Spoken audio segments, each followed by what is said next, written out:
Assalamualaikum warahmatullahi wabarakatuh. Perkenalkan, nama saya Sri Nurfadila. Saya dari kelas PJKR 2A NIM 240701029.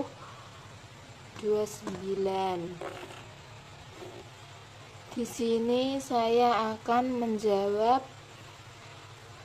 soal-soal pada buku Aswaja ini, dan materinya adalah aliran-aliran Aswaja dan non-Aswaja sampai sekarang. Dan soal-soal yang akan saya jawab adalah yang pertama adalah jelaskan konsekuensi dari mengkafirkan Muslim dan mengapa para ulama sangat berhati-hati dan tidak serampangan dalam hal ini.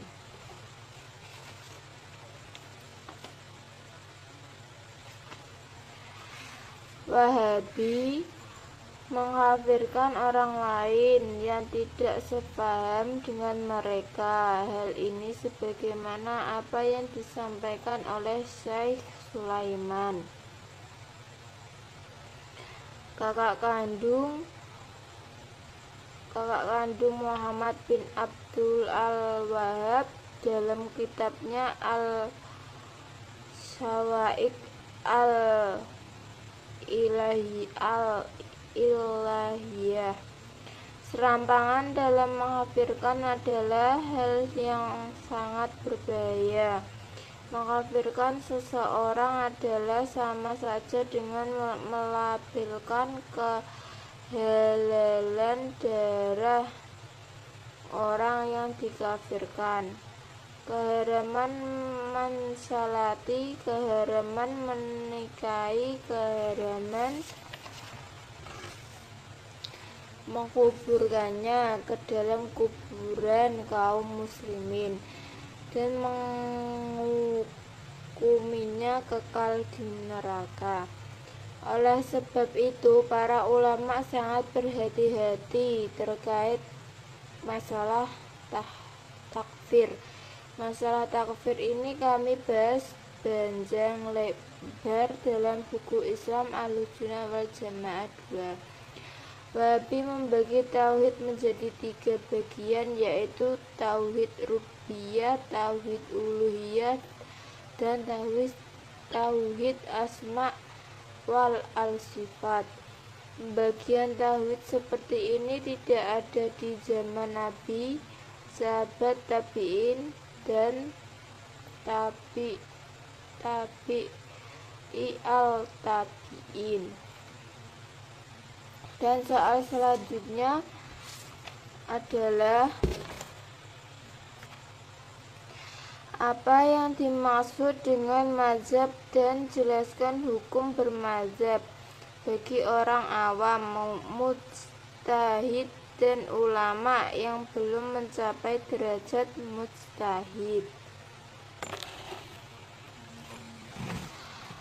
Secara bahasa, mazhab adalah masdar yang berasal dari akar kata dzahaba yang berarti bagus. Sedangkan menurut istilah mazhab adalah pendapat atau metode seorang ahli fikih yang diikuti oleh para pengikutnya yang menisbatkan diri kepadanya.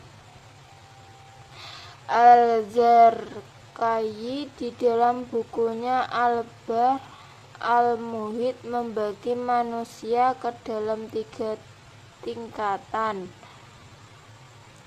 mujtahid, awam, dan orang yang pandai agama namun belum sampai ke derajat mujtahid. 1. Orang awam.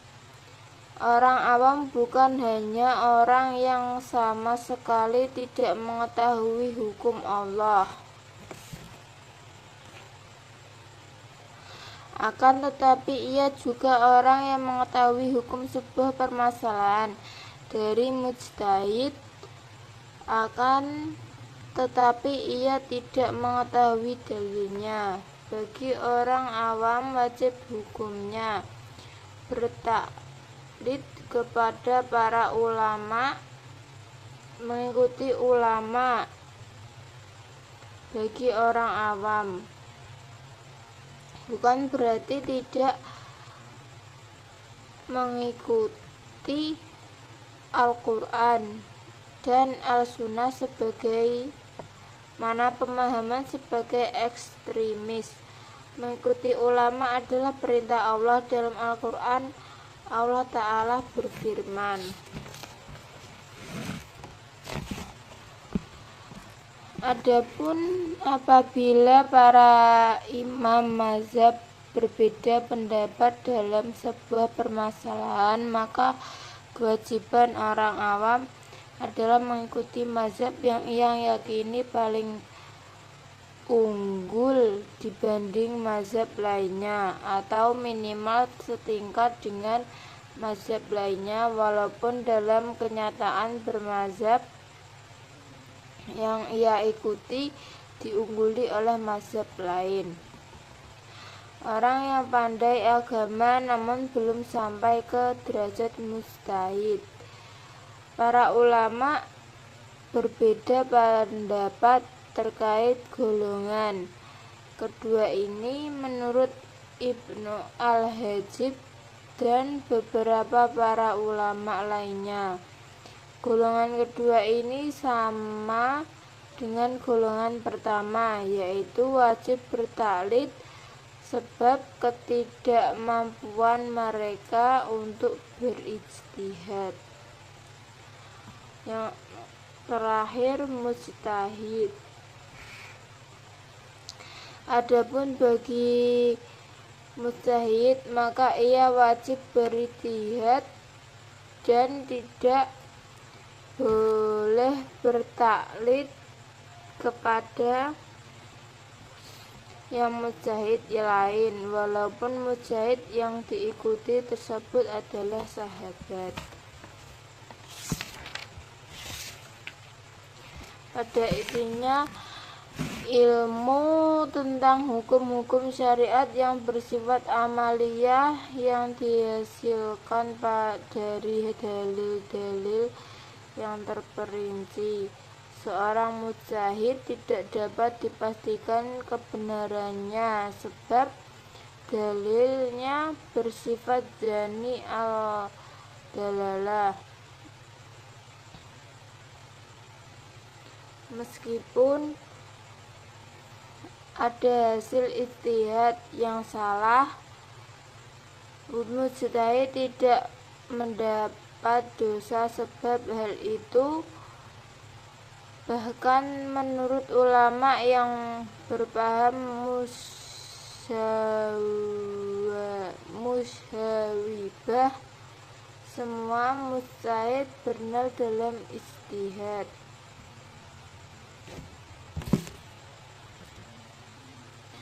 Yang berpaham musyawibah, semua mujtahid benar dalam ijtihadnya, sebab perintah Allah kepada mujtahid dalam permasalahan yang tidak ada nas qat'i. Tidak semua orang boleh berijtihad, hanya orang yang telah memenuhi syarat-syarat ijtihad saja yang boleh berijtihad. Manusia terbagi menjadi tiga: orang awam, orang yang pandai agama namun belum sampai ke derajat mujtahid, dan orang yang telah memenuhi kualifikasi sebagai mujtahid. Kesemuanya wajib bermadzhab kecuali mujtahid. Mazhab fikih sangat banyak, namun seiring berjalannya waktu mazhab-mazhab tersebut mulai ditinggalkan oleh pengikutnya. Adapun yang masih eksis hingga saat ini tersisa 4 madzhab atau yang sering diistilahkan dengan mazhib al-arba'ah, yaitu Hanafi, Maliki, Syafi'i, dan Hambali.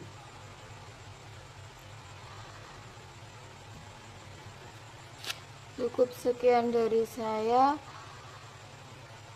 Wassalamualaikum warahmatullahi wabarakatuh.